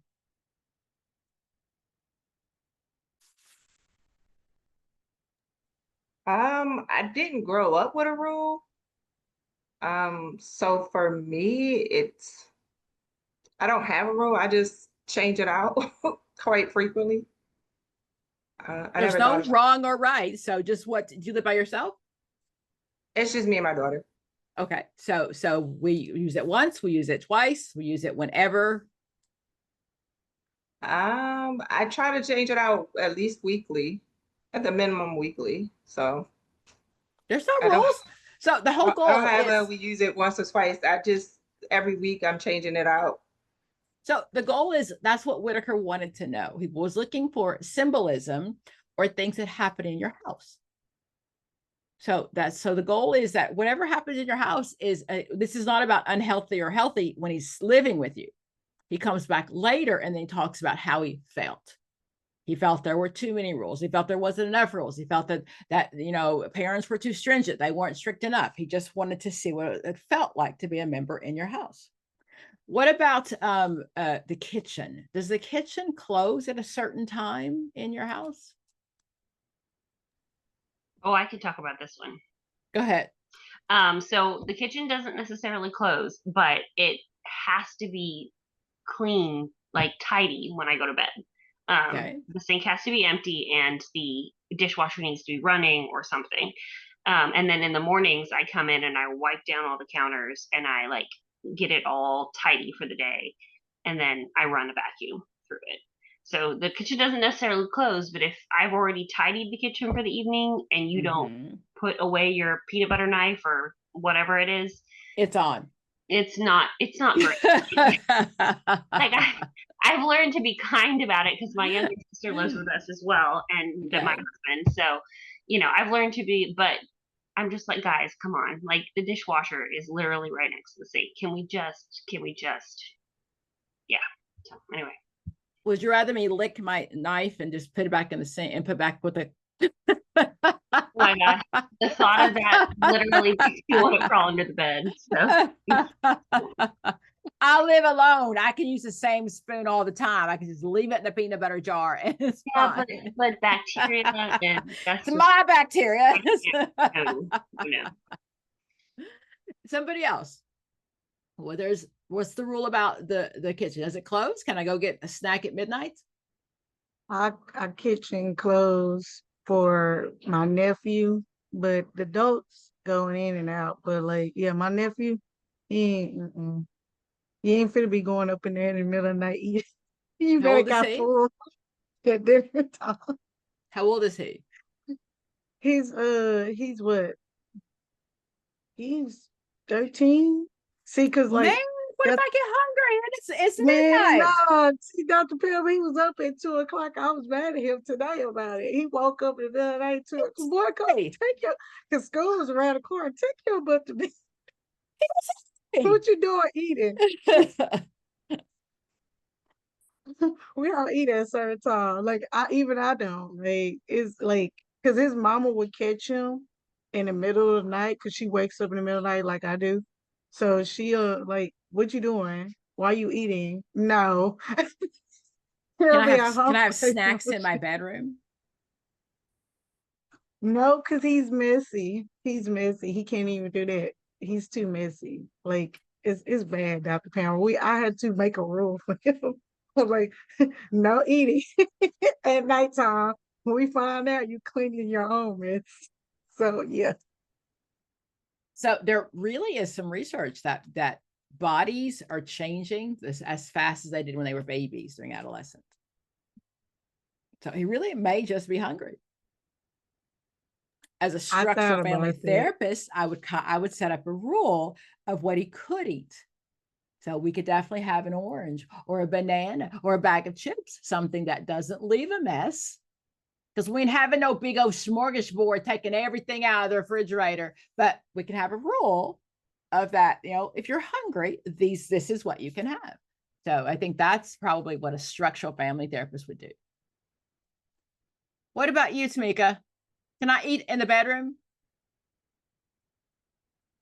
Well, I don't like it, but I will allow maybe water, or if it's something that's maybe dry, that's not messy, but the rule is they have to bring it downstairs to put it in the trash. I can't like have a big old piece of chocolate cake at night while I'm in bed and some milk and then and just leave it there until morning and then bring it down in the morning. No. Why not? I don't want ants or bugs. I feel like they might leave it, like if they're running late for school or something like it. What I mean, that was when they were younger. I have young adults now, but so I guess the rules being now, since they're young adults, I don't really monitor that. But the kitchen has always been open. I want them to feel comfortable. At 3 o'clock in the morning? Yes, if they want. I just can't eat it in bed. If I eat it in bed, I have to bring it back down. Yes. So my bedroom's upstairs. So I'll be like, nah, I ain't that hungry. That's not true. I have a microwave and a refrigerator in my bedroom. So, so I have all the bedrooms have it because I've had 3 kids go to college and buy them 3 times and they move back home and drop them off here. So 3 bedrooms with 3 microwaves and 3 mini fridges because it's not because I want them. But I bought 3 of them and they drop them back at home. At one point I had like 5 irons. I don't even iron. What's in my house? Because the kid, they had one, and this is a dumping ground. When you grow up, you just leave it at mom's. So that's what Whitaker wanted to do, literally, is just see what it felt like to be a member of your family. Okay. So now my other one that we really want to talk about is Virginia sits here. You might see her. She's got some of the roles that she plays, the placater, the blamer. You might see some of those. I've seen, I think, 1 question on Satir. I don't usually teach her, but I did have someone tell me they had a question on Satir. Strategic is the one that causes us most of the time the issues. So that is where the double bind comes in. That is the paradoxical. So the problem with the issue with strategic family therapy is I'm teaching you strategies to get through this current situation. it's like a chess game, right? So you move here, I move there. So they're not as tore up from the floor up as I would find my other families to be. So with strategic family therapy, again, the verbiage. So the paradoxical intention or prescribing the symptom is the same thing. I can only use that when I have given clients plenty of time to do other things. So with strategic family therapy, let's say that I've got this family that comes in and the mom and dad have got a 15-year-old and they're complaining that she won't behave. So I say to them, let's set up some rules, right? Let's lock the door. Lock the door after 10 o'clock. If she's not in the house, just lock the door and let her figure it out. Okay. They come back in 2 weeks later. They haven't done that. I say, well, let's take away her cell phone. They come back in. They haven't done it. Still, and they're complaining. She won't listen. She won't behave, but they've done nothing that I've suggested to do. So after a while of, beating my head against the wall, I'm going to say to the family something absolutely ridiculous. So obviously you think this behavior is okay. So what I want you to do is I want you to, just go pick up her friends on a school night and you can bring them all back to your house and you can buy them beer. Why don't you just go ahead and do that and let all the friends party at your house because obviously you like what's going on. So it's really making the point, either do it or get off the pot. Either you want change or you don't want change. So the goal is to exaggerate the opposite. A couple that's fighting all the time. I've told them to use bibliotherapy what is bibliotherapy? Reading books. Reading a book. I'm going to tell them to read the Gottman method. Remember, the Gottman is the 4 horsemen of the apocalypse. Test question, the 4 horsemen. Okay, those are things that make a marriage fall apart. They didn't do that. I told them to use I statements. I statements. I feel when you behave. Communication techniques. I'm trying to help them out. They haven't done any of those either. So I'm going to say, fine. What I want you to do is go home between 3 and 4 every day and yell as loud as you can outside. Let the neighbors hear it. That's the goal, is either you want to change or you don't. Okay, so that's the paradox. I can only use it when I've tried something else. You'll see relabeling. Relabeling is the same thing as reframing. It's giving it a different name. Labeling is giving a different name as opposed to reframing it, which is structural, but it means the same thing as interpreting. Have the family look at it differently. One of the other things that we're going to see are first and second order changes. First order changes are not real. First order changes are pretend. Second order changes are the real changes. But I can't get to the second order until I've done the first order. So for example, I've got a family that mom and it's a stepmom and a son and dad, and stepmom and son are not getting along. Right. So what I'm going to do is I'm going to tell stepmom when kid comes home from school every day, give him milk and cookies and smile. No matter what he says to you, no matter what names he calls you, you're going to give him milk and cookies and smile. Does she like that? Not at all. She does not like that. She's biting her lips to keep from saying something, right? But after a while, the boy's going to stop complaining to dad. What's he got to complain about?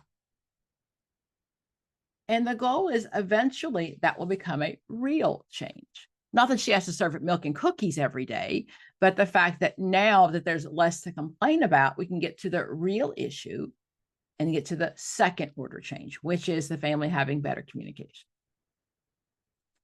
Okay, so strategic, structural, Bowen. Those are the main ones that you're going to see on the test.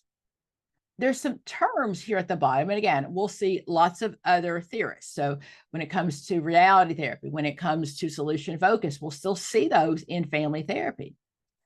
Terminology that you need to make sure that you're aware of. Alignments. Alignments are when they are unhealthy. So alignments are when mom and dad should be at the top, but dad's the alcoholic. So mom and kid are in the circle and they're meeting the rules and dad's outside. That's not okay. The mom and dad should be at the top. Boundaries belong to Mnuchin. Closed systems, again, those closed systems will die. They entropy and they die.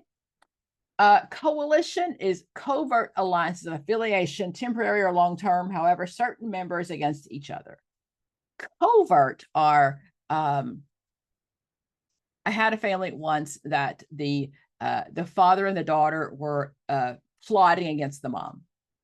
Not overtly, not like, but dad would say, well, we can do it, but just don't tell mom. Don't tell mom. And it wasn't anything sexual, not appropriate. It was just, they were in an alliance, that's the coalition, that's not healthy. And it was covert, so that means it was hidden. Conjoined therapy means, most often what it means is when I'm having two therapists. Okay, so male and a female work well. So this says involving two or more family members seen together in a therapy session. Conjoint, by most things on the test, is going to be two therapists with the family, or two therapists with one person. You get a male and female perspective. Cybernetics, I swear I thought this was like some computer stuff when I first started teaching. It's the study of feedback loops. Feedback loops are how we talk to each other. When we're talking, right? So if you get a question wrong or have a theory wrong, and I say nothing, you don't change. Negative feedback loops promote homeostasis. If I don't say anything, I don't add anything, you're not going to change. Positive feedback loops are I added something, and then the change happens because now I've learned new information, or I've learned different ways of parenting, or whatever it is with the family. So positive feedback loops, adding something changes homeostasis. Negative feedback loop does not. I didn't add or do anything. And remember, positive and negative are never good or bad. They're just adding and taking away. Okay. Family sculpting, that belongs to, that's strategic family therapy. Family sculpting really is about how the family members see each other.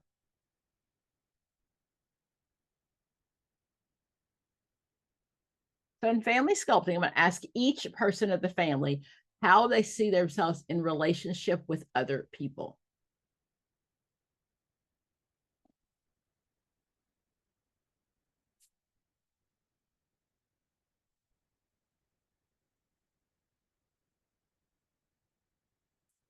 So I'm going to ask the kid, there's one I really like.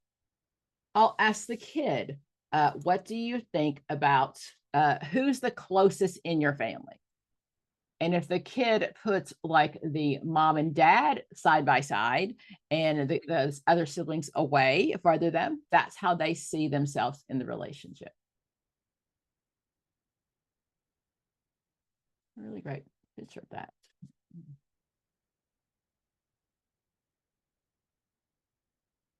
So what's going to happen though is I'm going to ask everybody what they think. So I'll ask the kid, who's the closest in your family? And they may put them next to, there we go. They may put them next to mom or next to dad. They may put the mom and dad close, but I'm going to ask everybody the same thing and let them show me how close they think those alliances are in the family from everybody's viewpoint.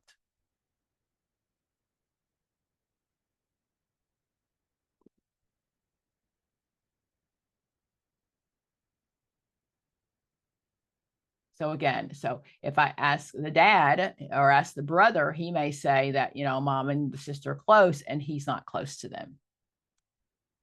If I ask the dad, he may, I've seen a picture, he puts himself at the head of the house and he's in the center and everybody circles around him. So that's family sculpting.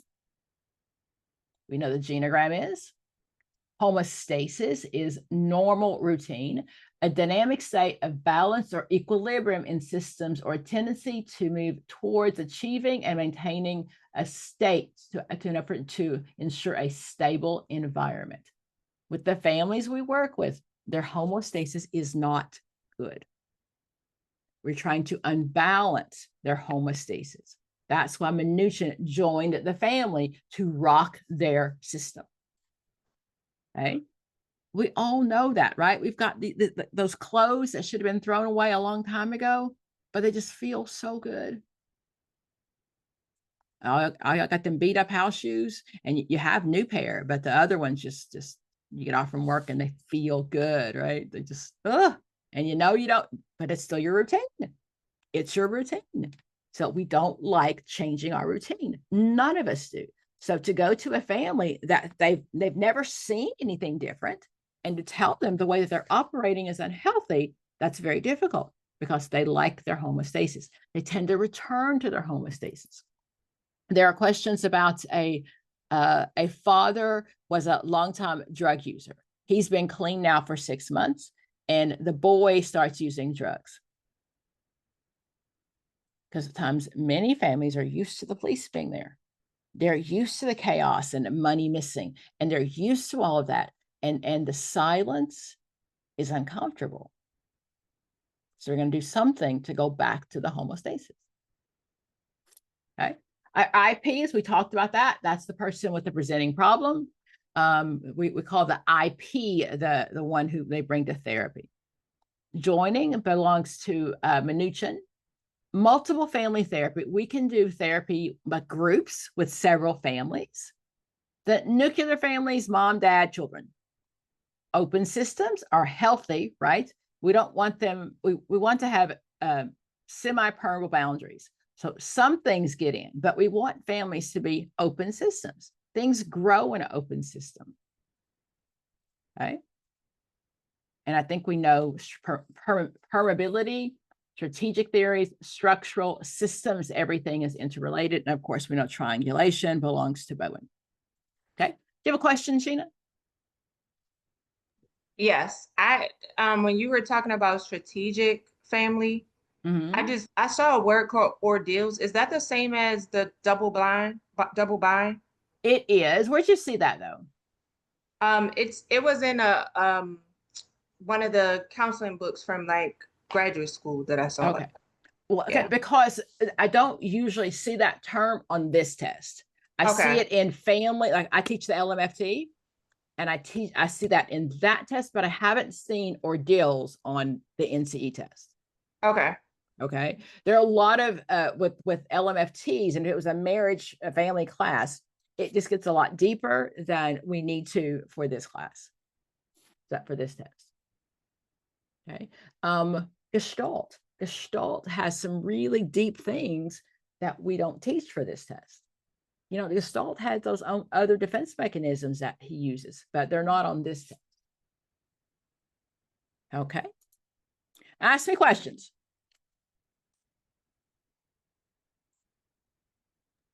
Should we, when we're studying the two, the structured and the and strategic, obviously study them separately? So I'm gonna actually send you questions because next week I need to move on to careers. Okay. Wait, groups. Right, groups. Okay. So I'm going to send you questions on family therapy. We'll go over those next week. Okay. And then I'll send you the answers as well. And that way we're going to really, so I'm really careful about my camera. My camera. I was looking in the middle. I see I'm sidetracked. I saw camera. I'm really protective of my questions. So I really, really try not to send questions out, but we really would get a lot faster if I send you questions. Okay. If I see my questions floating out there somewhere, I'm gonna hunt you down. Okay. So yeah. So I'm going to send you questions, and that's kind of more of my pattern as we go along, because if I send you questions and I know that you're studying questions that are more like the test, and we can come back and talk about them, and then we're going to go to groups. So that'll be next week. Make sense? If you don't get them by Monday or Tuesday, that means Dr. Pam forgot. Email my staff. Okay. Any questions? Can I go? Did you get everything out of the chat box? Okay. And I'll make sure the questions go out. Bye, guys.